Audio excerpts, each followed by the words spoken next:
Good morning বন্ধুরা, welcome back to my channel. আশা করি সবাই ভালো আছো, সুস্থ আছো, আনন্দে আছো। আমিও খুব ভালো আছি। এখন 8:30 বাজতে চলেছে। ভাই একটু দেরিতে উঠেছে, ও এখন টিফিন করতে বসেছে, আর বর চান করতে ঢুকেছে। ঘরের অবস্থা অগোছালো হয়ে আছে। চলো সব গোছাতে হবে, ও বেরিয়ে যাক তারপরে গোছাবো। চলো একটু ব্যাক ক্যামেরা করে ঘরের অবস্থাটা দেখিয়ে দিই তোমাদের, ঠিক আছে? ও এটা ভাইয়ের রুমের পরিস্থিতি। বালিশ ফালিশ তোলা হয়নি, বিছানা বিছানা গুটিয়ে আছে, কোনো জানলা খোলা হয়নি এখনো। খুলবো, জানলাগুলো খুলবো। ও বেরিয়ে যাক, ও স্নানে ঢুকেছে তো বাথরুমে। আর এখানে ভাই খেতে বসেছে, খাচ্ছে, দেখো। আর এদিকের অবস্থা দেখো, সবে হাঁড়িখানা বসিয়েছি। আর এখানে চায়ের জল আছে। আমাদের চা তো খাওয়া হয়ে গেছে। ও চুলিকার চা খাবে স্নান করে এসে। ও তো বারবারই চা লাগে, দিনে কাপ চা খায়, নিজেই বোধহয় ঘুমতে পারে না। আমাদের বিছানার পরিস্থিতি দেখো, এখানে ফোনটা থাকে, ফোন একদিকে চার্জে থাকে, আর সারা রাত ফোনটা খুব সাউন্ড স্লো করে চালানো থাকে। আমার এখন হ্যাবিট হয়ে গেছে অ্যাকচুয়ালি। ঘরের অবস্থা দেখলে কি অবস্থা হয়ে আছে, ঠিক করতে হবে। আর আমার বরের একটু জ্বর এসছে, কিন্তু বেরোতে তো হবেই, বলো। এই দেখো বাইরের পরিস্থিতি। দুদিন ধরেই শরীরটা ওর খারাপ। বেরোতে হবে বলে, আজকে তো অফিস নেই, আজকে একটু বেরোবে পার্সোনাল কাজের জন্য। কোনো কোনো রবিবারে বেরিয়ে যায় পার্সোনাল কাজে, আবার চলে আসবে। যাই হোক, চলো। এমনিতে ছোট ব্যাগটা নিয়ে যায়, এই যে এই ব্যাগটা নিয়ে যায়, এই যে এই ব্যাগটা নিয়ে যায়। আজকে বড় ব্যাগটা নিয়ে যাবে, কারণ ল্যাপটপটা নিয়ে যেতে হবে এই জন্য। ঠিক আছে, চলো পরে কথা বলবো। মসজিদ কাম করতে স্নান করে বেরিয়ে গেছে, ড্রেস আপও হয়ে গেছে। বলছে যত তাড়াতাড়ি যাবো তত তাড়াতাড়ি ফিরতে পারবো। চা খাওয়া হয়ে গেছে। বলে বড় কানটা খুললেই ফার্স্ট টাইম আমার ল্যাপটপটা ধরলে তাড়াতাড়ি আমি ছাড়া পেয়ে যাব। ল্যাপটপটা অ্যাকচুয়ালি কী হয়েছে আমি বলতে পারবো না। ও তো বেরিয়ে আমাকে ফোন করে, ফোন করলে তোমাদের জানিয়ে দেবো কি হয়েছে ল্যাপটপটার গণ্ডগোল। চলো, তোমার স্নান হয়ে গেছে বন্ধুরা। এখন এক্ষুনি 12টা বাজবে। বর বললো আর 15 মিনিটের মধ্যে বাড়িতে ঢুকছে। ল্যাপটপটা নিয়ে গেছিলো, কারণ কি ল্যাপটপটা হ্যাং করছে না কি বললো, আমি অত জানি না ঠিক। ওটার জন্য দোকানে নিয়ে গেছিলো, ওটা নিয়েই চলে আসছে। ল্যাপটপ না হলে তো চলবে না আবার। আর সানডে ছাড়াও হয় না, জ্বর হয়েছে। আর আমি স্নান করলাম, আমার ড্রেস দেখেই বুঝতে পারছো চেঞ্জ। কিন্তু আমি ব্ল্যাক কালারের গেঞ্জিটা ছাদে দিয়ে আসবো। ব্ল্যাক কালারের গেঞ্জিটাকেই শুকোলে আমার পরতে হবে। লাঞ্চ করার পরে শুকিয়ে যাবে, কারণ রোদে দিলেই শুকিয়ে যাচ্ছে এখন। আর আজকে একটু হালকা গরম জলে চান করলাম, ভাল লাগছে না, গরম জলও গায়ে দিতে ভাল লাগছে না। যাই হোক, কানের দুলটা সেট করে নিলাম, খুলে স্নান করতে যাই, খুলে ঘুমাই, কারণ আমার পিছনের গুজিগুলো পড়ে যায়। ও যেটা বলছিলাম, ব্ল্যাকটা পরতে হবে, কারণ মাসি এসে রসুন তেল ফুটিয়ে টুটিয়ে দিয়ে গেছে। ওর জ্বর এসছে, বেশি গায়ে হাতে পায়ে যন্ত্রণা। আর সেদিনকে বললাম না, একদিন একটা ভিডিওতে বলেছিলাম বাইক থেকে পড়ে গেছে, তারপরেও ব্যথা ব্যথা আছে গায়ে। বললো ভালো করে ওটাকে মালিশ করে দিতে। তো আসবে পরে, দেখি বিকেলবেলা না সন্ধ্যেবেলা লাঞ্চ টাঞ্চ করে একটু ঘুমিয়ে নিয়ে দিয়ে দেবো। কারণ আমাকে ব্ল্যাক গেঞ্জিটা কেন পরবো, এটার মধ্যে যদি একটু তেলটা দিচ্ছি কালো টাইপের হয়ে গেছে, যদি একটুখানি তেলের ফোঁটা লাগে না এটাতে, তাহলে কালারটা কেমন আমার মনে হচ্ছে নষ্ট হয়ে যাবে। যদি তেলটা না ওঠে, ব্ল্যাকের মধ্যে লাগলে হয়তো বুঝবে না। এটাকে ঝটপট মেলে দিয়ে আসি, শুকোলে এটা করে তেল মালিশ করব। একবারে ওটাই করে থাকবো, আর ছাড়বো না। ঠিক আছে, চলো এখন ছাদে ঝটপট মেলে দিয়ে এসে পুজো দিই, খাওয়া দাওয়া করি, রেস্ট নিই। একবারে বিকেলবেলা না সন্ধ্যেবেলা আবার আসবো। আজকে আবার বলছে একটুখানি রাত্রিবেলা পরোটা করো, যেহেতু চিকেন হয়েছে ওই জন্য। দেখি কখন আসতে পারি। ঠিক আছে, হ্যাঁ চলি, এখন চলি, টাটা। এখন প্রায় 4টে বাজতে চলেছে। আমার ঘুম টুম হয়ে গেছে, উঠে ওকে চাও করে দিয়েছি। আজকে যেহেতু চিকেন খেয়েছি, আমরা দুই ভাই বোন চা খাবো না।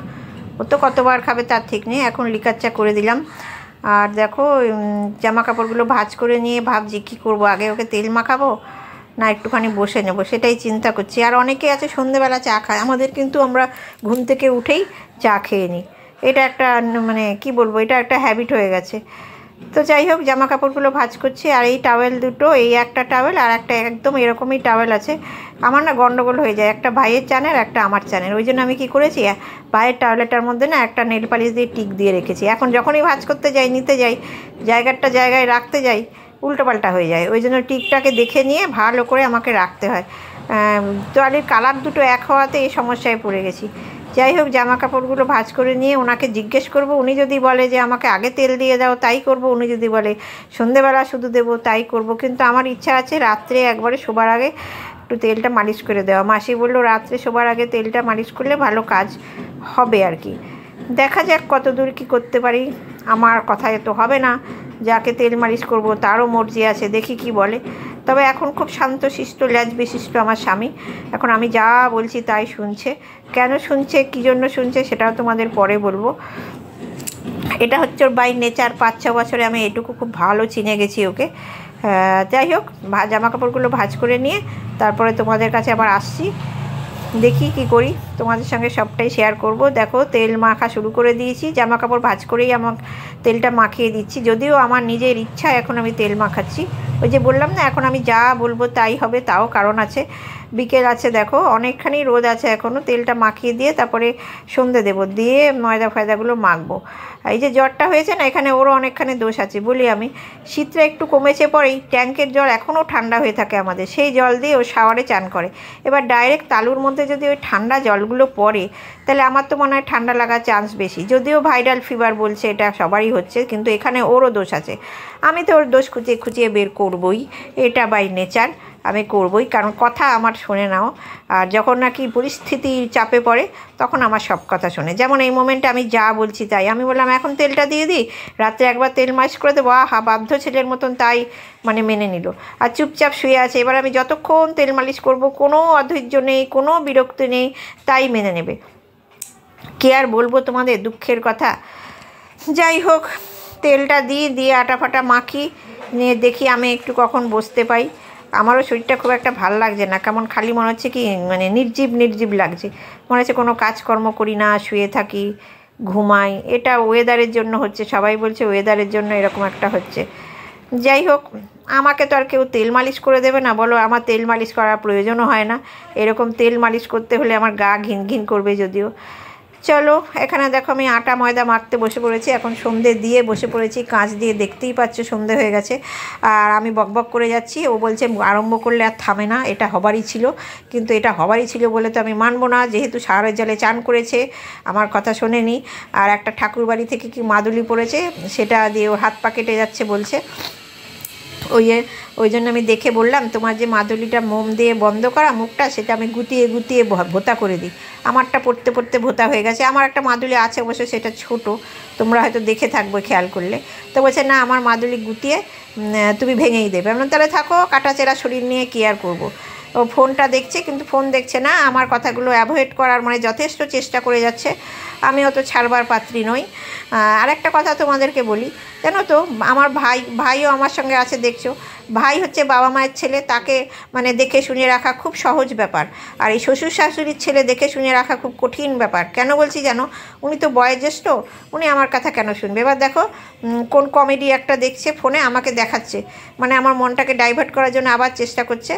তো আমি উত্তর দিচ্ছি, কমেডির উত্তরও দিচ্ছি, ওকে খোঁচা মারাও উত্তর দিচ্ছি।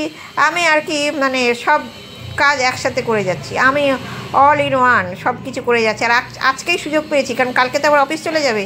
আমি এই ঝাড়টা তো ঝাড়তে পারবো না, এর জন্য যা করার আমাকে আজকেই করতে হবে। আমার একদম মিশন রেডি। এখানে আমি ডিনার করতে চলে এসেছি, এখন 8:30 বেজে গেছে, অনেকখানি রাত্রি হয়েছে। আর আমারও খুব খিদে পেয়ে গেছে, কারণ একবার তেল মালিশ, একবার আটা ময়দা মাখা, আমার অনেক কষ্ট হয়েছে আজকে। প্রচণ্ড জোরে খিদে পেয়েছে। আর চিকেন হলে আমার একটু খিদেটা অবশ্য বেশিই পায়। আমার ভাইয়ের হচ্ছে ঘুম পেয়েছে, ওই জন্য আমার ভাইকে আমার বর এই ঘরে ডেকে নিয়ে আসলো ওর মনটা ডাইভার্ট করার জন্য। বললো ও তো গান শুনতে খুব ভালোবাসে, টিভিতে গান চালিয়ে দিচ্ছে। বললো ভাই বসে দেখো, যাতে ওর ঘুমটা একটু যায়। এদিকে আমার পরোটাটাও হয়ে যাবে। আমার ভাই আজকে ভাত অল্প খেয়ে পরোটা খাবে। আর ভাইকে আমি বলে যাচ্ছি, ভাই যা তোর বিছানাটা পেতে নিয়ে গিয়ে, ঘুম পেয়েছে, খেয়ে শুয়ে পড়বি। কে কার কথা শুনে? ও এক মনে টিভির দিকে তাকিয়ে আছে। আর আমার ভাইয়ের বিছানা ভাই নিজেই করে নেয়। আমি বারবার বলে যাচ্ছি, দেখি যে যার মতন আছে, একজন ফোন নিয়ে, একজন টিভি নিয়ে, আর আমি গ্যাসের উনুন নিয়ে।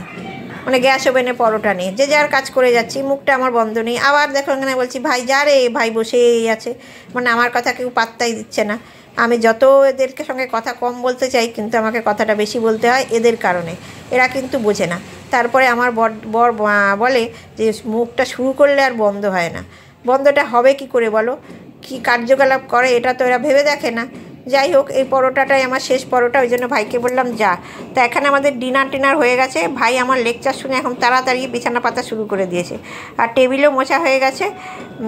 এই ঘরের ল্যাম্পটা জ্বালিয়ে রেখেছি, এটা খুব ছোট্ট একটা ল্যাম্প, ডিম ল্যাম্পের মতনই, এটা সারা রাত আমাদের জ্বলে, তাতে খুব সুবিধা হয়।